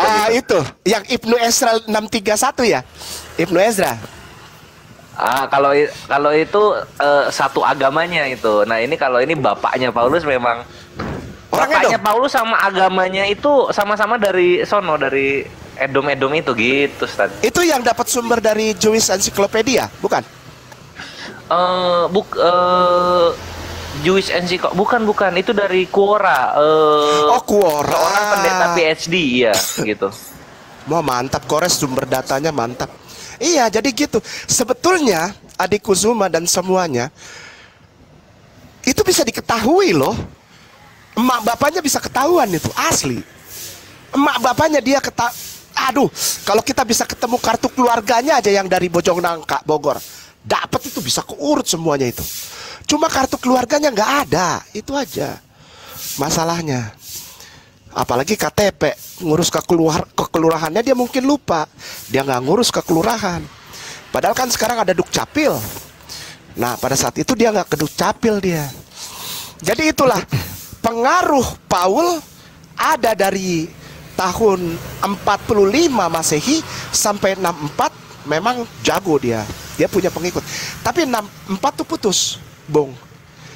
Nah, nanti mulai lagi ketika persiapan orang-orang kudus itu menuju ke Konstantinopel untuk 325 itu kan, yang di tengah badai dia berhenti dulu kan, ada sekitar 211 orang kan, itu berhenti dulu, dia hubungin dulu Konstantin, kami terserang badai, Tuhan tidak setuju ada konsili. Enggak, kamu jalan terus, itu pencobaan dari iblis.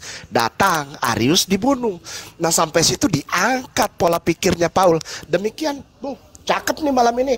Pembahasannya sangat akademis dan sangat historical, bagus. Gue seneng kalau udah ngomong gini. Seneng gue daripada ngomong ngarol ngidur nggak jelas kayak menurut saya begini. Pala lu bau menyan, emang lu yang nulis Bible? Bapak Eusebius saja nggak gitu kan? Ada pala bau menyan. Iya ya, sehat-sehat ya. Teruskan ini untuk membangun kesadaran kepada saudara kita Kristen. Apa itu? Bahwa mereka sedang diajak untuk menjadi Islamofobia.